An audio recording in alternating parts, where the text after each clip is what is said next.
চলো আমাদের ভবিষ্যতের সোনার বাংলা দেখি। ভবিষ্যতের সোনার বাংলা?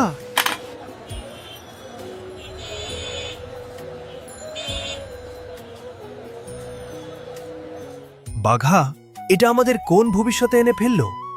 এটা কোন ভাষা? কার রাজত্ব চলছে এখানে? এ কোথায় চলে এলাম? এটাই কি সত্যি ভবিষ্যতের বাংলা? এটা উর্দু ভাষায় লেখা, আর এটা ফিরহাদ হাকিমের ছবি। আর এটা হলো মেটিয়া বুরুজ, যাকে উনি বলেন মিনি পাকিস্তান। রাজত্ব? এখানে একটাই নাম শোনা যায়, মমতা ব্যানার্জি। তিনি শাসন করেন না, তিনি হুকুম জারি করেন। মানে উনি এখানকার রানী? রানী? ও যত না রানী, তার চেয়ে বেশি একজন স্বৈরাচারী। আপনি প্রতিবাদ করলে গায়েব হয়ে যাবেন, হুকুম না মানলে আপনার উপর অত্যাচার হবে। তার দলের কর্মীরা যেন এক অত্যাচারী জমিদারের পেয়াদা। ঠিক হীরক রাজার সন্ত্রাসের মতো? হ্যাঁ, হুবহু তাই।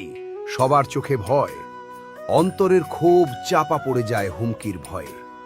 মহিলাদের উপর নির্যাতন, পরিবারগুলোকে চুপ করিয়ে দেওয়া, ভোটের পর বিরোধীদের খুন, আর গরিবের রক্ত চুষে নেওয়া হচ্ছে কাঠ মানির নামে। যা এক সময় ছিল সোনার বাংলা, যেখানে ধানের ক্ষেতে সোনালী ফসল, হাটে বাজারে প্রাণের কোলাহল। অর্থের অভাব ছিল না, শিল্পী সাহিত্যিকদের সম্মান ছিল। আর আজ তাকিয়ে দেখো সেই সোনার বাংলার কি অবস্থা।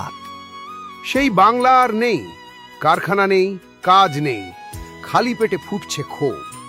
মেয়েরা ঘর থেকে ভয় ভয় বেরোয়, শিক্ষকরা রাস্তায় নেমে পড়েছেন।